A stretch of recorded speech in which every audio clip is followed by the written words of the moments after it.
Good evening everyone. Hope आप सब लोग अच्छा कर रहे हो। After long time I am making some YouTube videos और इसमें आगे के मेरे expectations in Nifty as well as किस किस अलग टाइप के अप्रोचेस होते हैं इन अ ट्रेडिंग, दोनों में एक साथ सिखाऊंगा।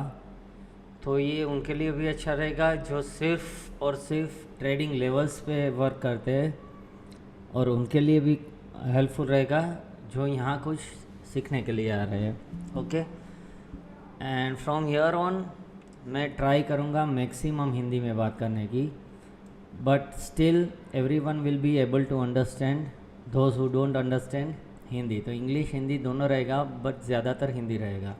ठीक है, तो ये है हमारा निफ्टी का वीकली चार्ट। अब आप लोगों को पता होगा जो कॉरपोरेट में वर्क कर रहे हैं या जो मैनेजमेंट वाले हैं, there is a two kind of approach, top down approach, bottoms up approach. बहुत सिंपल सी चीज़ है कि नीचे के एम्प्लॉयज़, नीचे के फीडबैक से जो ऊपर वर्क आता है उसके बेसिस पे डिसीजंस लिए जाते हैं कंपनीज़ में। तो इन bottoms up approach, top down में ऊपर के मैनेजमेंट जो डिसीजन लेते हैं उसके बेसिस पे प्रोडक्ट क्रिएट करके नीचे वालों को मार्केट करनी होती है। This is the simplest possible explanation I can give. Okay, अब उसको हम ट्रेडिंग में किस तरह से लें, समझ लीजिए कोई स्काल्पर है, so what they are doing is a bottoms up approach, कि जहाँ पे वो 5 मिनट 3 मिनट 15 मिनट में क्या हो रहा है सिर्फ वही देख रहा है, ना कि overall structure of the market. ठीक है, और एक होता है टॉप डाउन अप्रोच, जहाँ पे मंथली वीकली डेली चार्ट्स देखकर लोग ट्रेड लेते हैं। उसे कहते हैं टॉप डाउन अप्रोच, कि जहाँ पे अपर टाइम फ्रेम को ज़्यादा वेटेज दिया जाता है। दोनों अपनी अपनी जगह सही है, बट थोड़ा सा मॉडिफिकेशन उसमें मैंने किया हुआ है, that you should always look for structure in a higher time frame. मतलब वहाँ पे आपका टॉप डाउन अप्रोच होना चाहिए कि ओवरऑल स्ट्रक्चर क्या है, बट आपकी एंट्री है, आपका एग्जीक्यूशन है, it should be always in a small time frame. तो वहाँ पे जहाँ पे ट्रेड लेना है आपको बॉटम्स अप्रोच करना है, जहाँ पे स्ट्रक्चर समझना है, इन्वेस्टमेंट करना है, वहाँ पे टॉप डाउन अप्रोच लेना है। पर हर बार स्ट्रक्चर देखेंगे आप बड़ी टाइम फ्रेम में, and you will take entry in a smaller possible time frame. अब यहाँ पे आपको वीकली, चलो वीकली भी थोड़ा ज़्यादा हो जाएगा, एक्चुअली आप समझ सकते हो। यहाँ पे थोड़ा सा मैं एक्सप्लेन करने की कोशिश करूँ तो आप इतना समझ जाओगे कि भाई अप्रोच कौन सा है यहाँ पे, राइट। तो समझ लीजिए कि मोटा मोटी,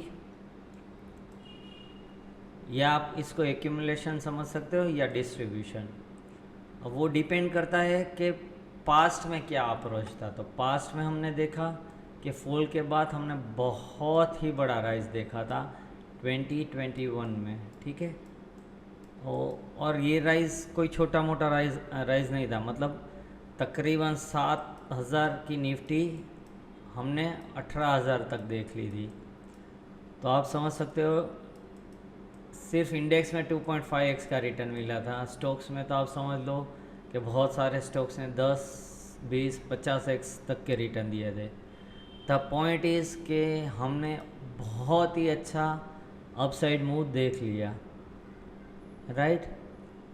तो पॉसिबल वे में या लॉजिकल वे में आप सोचो तो आप ये बोल सकते हो कि ये जो 2 या 3 हज़ार पॉइंट का है, that is going A distribution, वहाँ पे डिस्ट्रीब्यूशन हो रहा है। इसका मतलब ये नहीं कि यहाँ से बड़ा करेक्शन आना ही चाहिए। Distribution can go further for 6 month, 12 month और 2 ईयर्स। तो मैं ये नहीं बोलूँगा कि यहाँ से आपका अप्रोच ऐसे हो जाना चाहिए, बिल्कुल नहीं। पर यह बहुत ही पॉसिबिलिटी है, या आप बोल सकते हो कि यहाँ से हम कुछ इस तरह से भी देखें, ना हम 15,000 के नीचे जाए, ना हम 20,000 के ऊपर जाए। और इस 5000 पॉइंट की रेंज में शायद 1 या 2 साल और भी निकाल दे, या ब्रेकआउट भी हो सकता है, ब्रेक डाउन भी हो सकता है, ठीक है, पॉसिबिलिटी तीनों है। तो आपको स्ट्रक्चर के बेसिस पे डिसाइड करना है कि क्या हो सकता है, और वो यहाँ पे मैं आपको एक्सप्लेन कर रहा हूँ, ठीक है। हम स्टार्ट करते हैं डेली से, and we will move to lower time frames, okay. Monthly में भी देख लेंगे, वीकली में भी देख लेंगे, but I preferred a daily time frame as a best option to understand the structure, ठीक है। तो यहाँ पे बहुत लोगों को ब्रेकआउट दिख रहा होगा, राइट, काफ़ी सारे लोगों को ब्रेकआउट दिख रहा होगा, पर ये क्या ब्रेकआउट है, हम समझते हैं 21 में हमने ये हाई बनाया था, उसके बाद 22 में ये हमने अक्टूबर 21 में ये हाई बनाया, उसके बाद नवंबर 22 में हमने ये वाला हाई बनाया है, ओके। उसके बाद का आप देखेंगे, 1 मिनट, हाँ साइड पर है, हाँ आओ आओ, ना आओ, सॉरी एक इम्पोर्टेंट फ़ोन कॉल था। तो यहाँ पे आपको लगेगा कि ये ब्रेकआउट है। अब आप इसको इस तरह से देखिए, मतलब मैं एक्सप्लेन कर कि आप 22 में हैं, यहाँ पे आपको लगेगा कि ब्रेकआउट है, प्रीवियस हाई के ऊपर क्लोज दिया, और ये वीकली की बात कर रहा हूँ, समझ लीजिए आपने वीक में क्लोज दिया एक बार, आपको उसके बाद का अप्रोच दिख रहा है, कहीं पे फॉलो अप कैंडल नहीं आया, राइट। अब आप क्या करोगे, अब 23 के लिए आप इसको रेजिस्टेंस मान के चलोगे, करंटली हम उसके ऊपर है, कल हमारा वीकली क्लोज है, शायद हम इसके ऊपर क्लोजिंग दे भी दे। Should we go blindly long from here on? I think no. Why? Let me explain here, okay. तो 2 मिनट के लिए मैं ये बंद कर देता हूँ, सॉरी, ये कैंडल्स ये दोनों लाइंस एलिमिनेट करता हूँ। अब यहाँ पे आपको एक अलग ही नज़रिए से देखना है, एक अलग ही अप्रोच से देखना है, ठीक है। जितना जूम हो सके कर लेता हूँ, तो आपको बहुत ही क्लियर व्यू मिल जाएगा। ये हमारा 21 का टॉप, ये हमारा 22 का टॉप, ये हमारी क्लियर ट्रेंड लाइन है। 23 का टॉप जो मैंने अपने कल के ट्वीट में लिखा था कि 19,040 का मैं स्टॉप लॉस रखूँगा 1 hour daily based on your own choice. मैं वहाँ पे 1 आवर इसलिए लिखता हूँ कि बहुत सारे लोग समझते नहीं स्टॉप लॉस लेने में, और फिर बड़ा लॉस कर देते हैं, तो ब्लेम दूसरों पे डाल देते हैं। सो पॉइंट इज़ कि 19,040 पे एक यहाँ पे बड़ा रेजिस्टेंस है। अब वो रेजिस्टेंस क्लोजिंग, वीकली क्लोजिंग पे, तो पॉसिबल है कि फ्राइडे को 19,060 या 19,080 या इवन 19,100 तक भी जाए, पर हमारा फ्राइडे का क्लोजिंग बहुत इम्पोर्टेंट रहेगा।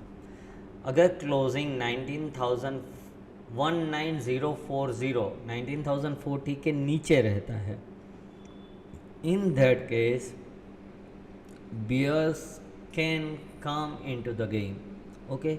अगर 19,040 के ऊपर ही क्लोजिंग दे देते हैं हम, इवन विथ बिग और स्मॉल मार्जिन, समझ लीजिए 19,100 पे दे दिया, in that case you have to take a stop loss of something around 80-100 points, right. मेरी एंट्री 19,000 पे शॉर्ट की है, तो मेरा 100 पॉइंट का स्टॉप लॉस लग जाएगा। पर उसके अगेंस्ट आपको ये भी समझना होगा कि रिस्क मेरा 100 पॉइंट है, तो मेरा रिवॉर्ड क्या हो सकता है। There are many ways to decide the targets, okay. तो हमारा अप्रोच स्टेप बाय स्टेप रहेगा। हम एक ही दिन में बड़े टारगेट्स ना प्रिडिक्ट करते हैं, ना उसको अप्रोच करते हैं, राइट। पर हम स्टेप बाय स्टेप अपना अप्रोच रखते हैं और उस हिसाब से डिसाइड करते हैं कि क्या पॉसिबल टारगेट रहेगा। तो इनिशियली मैं क्या देखूंगा, इनिशियली मैं देखूंगा कि अगर 19,040 के नीचे क्लोजिंग देता है तो मंडे को रेड कैंडल बनता है, ट्यूसडे को रेड कैंडल बनता है या ग्रीन कैंडल बनता है। अगर रेड कैंडल बनता है पर ट्रेंड लाइन के ऊपर बनता है, in that case I will close my trades.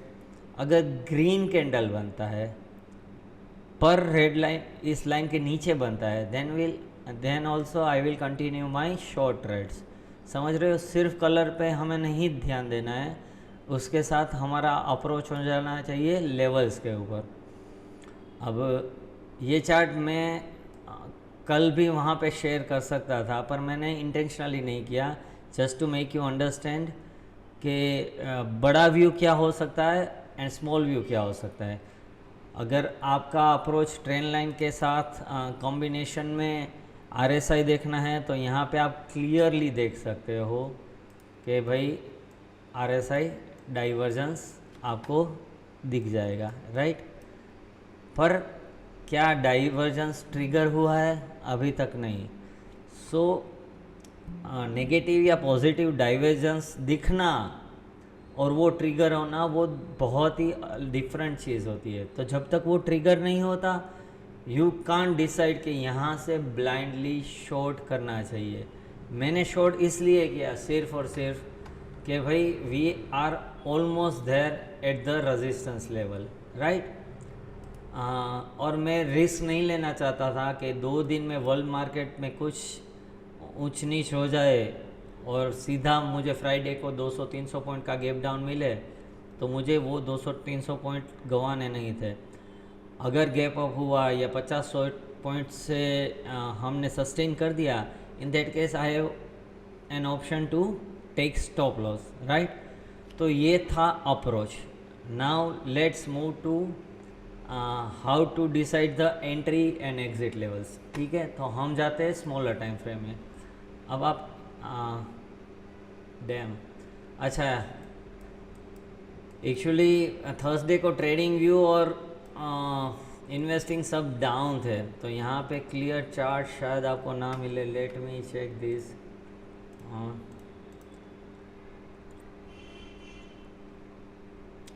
मैं ट्राई करता हूँ अपने अपस्टॉक्स के चार्ट को ओपन करके दिखाने की, शायद इसमें क्लियर व्यू हमें मिले। ओहो फैंटास्टिक। तो समझ लीजिए ये निफ्टी का 1 आवर का चार्ट है। तो आप देख सकते हो कि हाँ, पहले हमने गैप अप ओपनिंग किया बट वी डिडंट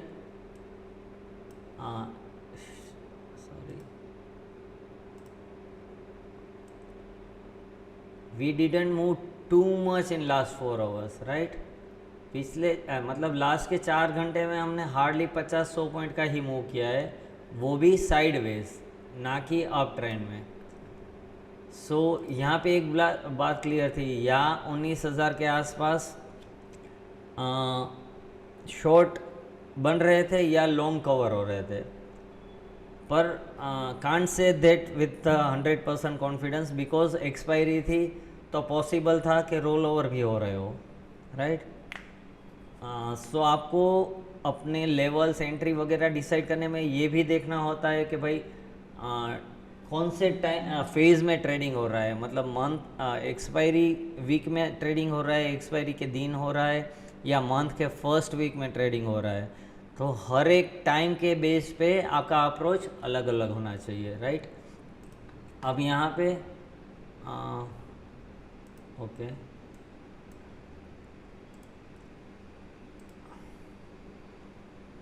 एक घंटे की ट्रेंड लाइन हम बनाते हैं सिर्फ। This is a 1 hour trend line, okay. This is a 1 hour trend line. आपको 1 आवर ट्रेंड लाइन में रेजिस्टेंस मिल रहा है, ओके। वीकली में रेजिस्टेंस मिल रहा है, डेली में रेजिस्टेंस मिल रहा है, ओके। ये हमारा था डेली वाला, यहाँ पे भी हमें रेजिस्टेंस मिल रहा है। ऑब्वियसली वीकली में भी सेम मिल रहा है, कल वीक का लास्ट डे, और 1 आवर में भी आपको रेजिस्टेंस मिल रहा है। सो you can say there are multiple resistance point in different time frame over year. अब इसको आप अलग तरीके से भी देख सकते हैं, जैसे कि यहाँ पे we are too far away from the cloud in 1 hour time frame. Okay, so mean reversion होने का एक स्कोप यहाँ पे है. The same way if you look for cloud here, ठीक है, आपको दिखेगा कि यहाँ पे भी even in a daily time frame we are far away from the cloud. So this is also one of the reason that we might see a mean reversion in 1 hour time frame as well as in daily time frame. अब daily time frame में 1 hour time frame में है तो we might think के mean reversion होगा hardly 150-200 points का, but when it comes to one daily time frame it might be around 3 to 5%. तो आप समझ सकते हो कि अराउंड 400 to 600 पॉइंट का भी मीन रिवर्सन यहाँ पे हमको मिल सकता है. अब इसके काफ़ी सारे अप्रोच होते हैं टू डिसाइड द टारगेट, पर हम बहुत सबसे पॉपुलर या सिंपल वाला ही ले लेते हैं कि जहाँ पे समझ लीजिए मार्केट 19,040 से अगर मीन रिवर्सन देता है हमें, तो we might get 38.2% retracement which comes around 18,200. Okay, तो वो 800 पॉइंट का अप्रोच हो गया. और अगर हमने 23% का रिट्रेसमेंट देखा, even in that case we can hit around 18,520. So यहाँ से with risk of 100 points, if I am getting a target of 500 to 800 points, I think it is worth to take a risk, and that is the main reason I went short in Nifty and not Bank Nifty. अब bank Nifty का approach इससे बहुत different है. If I get a good response on this video तो मैं weekend में bank Nifty का भी अप्रोच बताऊंगा. वहाँ पे कुछ अलग टाइप का लर्निंग भी आपको मिल जाएगा और साथ में आपको लेवल्स भी मिल जाएंगे. अगर आपको लेवल्स में समझ में नहीं आए तो आप यही वीडियो दोबारा देख लीजिए. अगर आपको मेरी टीचिंग ठीक ठाक लग रही है तो मुझे पता है कि लाइक का button is very difficult to hit, क्योंकि दूसरों को अप्रिशिएट करना हम इंडियंस को नहीं आता, पर एटलीस्ट सब्सक्राइब और शेयर कर दीजिएगा, ठीक है. तो फ्यूचर में भी मुझे मोटिवेशन मिलेगा टू अपलोड मोर वीडियोस. अगर सही से प्रॉपर ऑडियंस मिली, सही फीडबैक मिला, तो I will try to make 3 to 4 videos every week कि जहाँ पे कुछ लर्निंग होगी, कुछ लेवल्स शेयरिंग होगी, एंड ओवरऑल सबका बेनिफिट ही होगा. Thank you. Hope this approach is something which is new to you. Hope ये स्टाइल आप स्लोली ग्रैब करो और अपनी खुद की ट्रेनिंग में अपनी खुद की स्टाइल के हिसाब से इसको मॉडिफाई करो. चलो बस यही, कल मिलते हैं ट्रेडिंग जोन में. बाय.